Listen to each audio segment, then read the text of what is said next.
Hello guys, आज का topic है बैक्टीरियोलॉजी स्टेफाइलोकोकस ऑरियस। तो सबसे पहले हम इंट्रोडक्शन देखते हैं। तो it is the most common pyogenic bacteria which form abscess in body.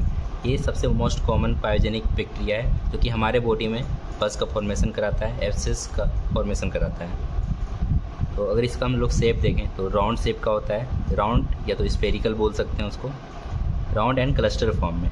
एक साथ क्लस्टर फॉर्म इसलिए बोला गया क्योंकि एक साथ बहुत सारे कोकाई प्रेजेंट होते हैं और सारे राउंड शेप के होते हैं, तो ये क्लस्टर फॉर्म में होते हैं। राउंड शेप का होता है, क्लस्टर फॉर्म में प्रेजेंट होता है, एक साथ बहुत सारे कोकाई प्रेजेंट होंगे। इसका साइज़ देखते हैं तो 0.5 से 1.5 μm होता है इसका डायमीटर। अगर मोर्टेलिटी की बात करें तो ये नॉन मेटाइल होता है क्योंकि इसके पास जितने भी कोकाई होते हैं, कोकाई के पास फ्लैजिला नहीं होते हैं और ये नॉन मोटाइल होता है। अगर स्टेन की बात करें, ग्राम पॉजिटिव होता है स्टेन में। टॉक्सिन में एक्जोटॉक्सिन है, एक्जोटॉक्सिन में ल्यूकोलाइसिन, कोलेजिनेज, एक्सफोलिएटिंग हीमोलाइसिन। आगे देखते हैं कल्चर कैरेक्टर। कल्चर कैरेक्टर में हम लोग मीडिया में ब्लड आकार लेते हैं, टेम्परेचर 37 डिग्री पर इसको 24 घंटे के लिए हम लोग रख देते हैं। उसके बाद हम लोग इसके अंदर बैक्टीरिया ग्रो हो चुका होगा, उसके बाद हम लोग ऑब्जर्वेशन करते हैं तो इसमें गोल्डन येलो कलर का कॉलोनी ग्रोथ मिलेगा। हम लोग गोल्डन येलो कलर का कॉलोनी ग्रोथ फाउंड होगा ऑब्जर्वेशन में।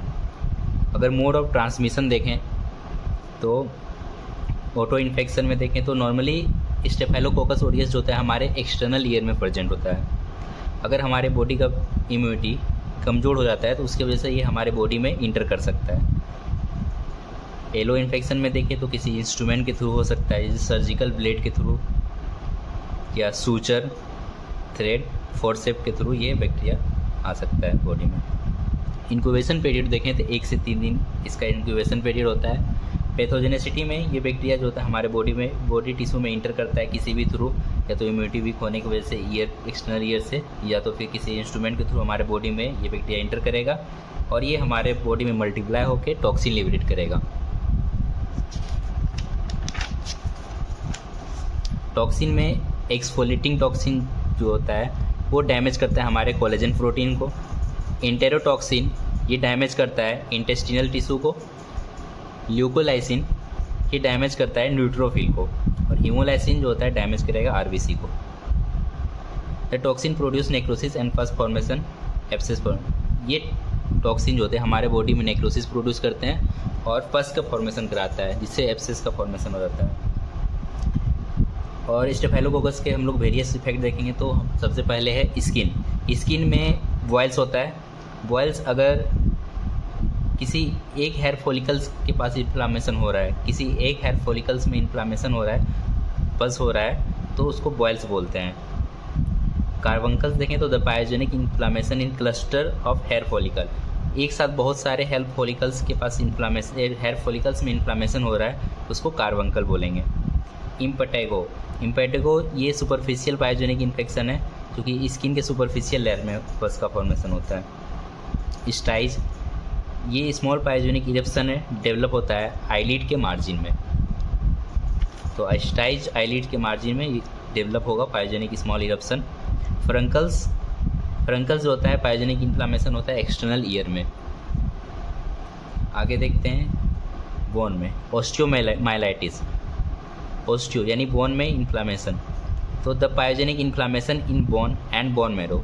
तो ऑस्टियोमाइलाइटिस उसे बोलेंगे जब बोन और बोन मैरो में पायोजेनिक इन्फ्लामेशन हो जाए, तो ये स्टेफाइलोकोकस ऑरियस की वजह से हो सकता है।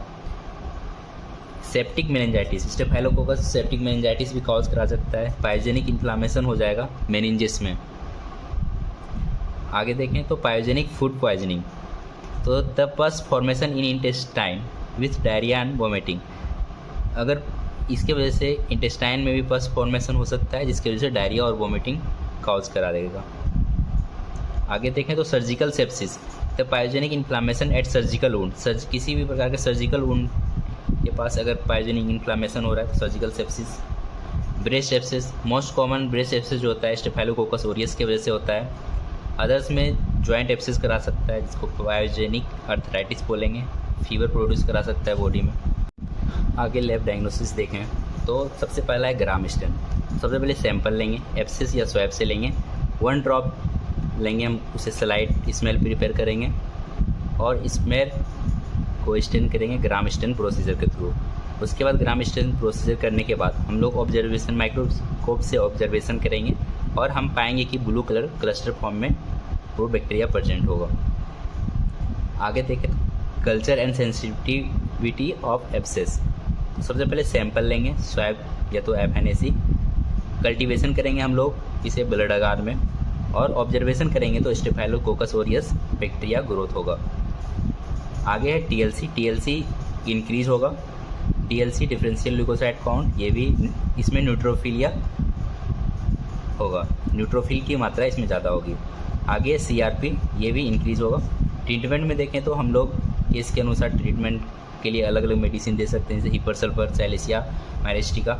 और मैनेजमेंट में हम लोग प्रॉपर ड्रेसिंग करेंगे एब्सेस का, एंटीसेप्टिक सॉल्यूशन का यूज़ करेंगे और एंटीसेप्टिक सॉल्यूशन में कैलेंडुला, इचिनेसिया और एजेड्रिका तीनों मिला के हम लोग बना सकते हैं। कैलेंडुला की मात्रा 40% होगी, इचिनेसिया 40% और एजेड्रिका इंडिका 20% लेके मिक्सचर बना के हम लोग एंटीसेप्टिक सॉल्यूशन बना सकते हैं। Thank you guys.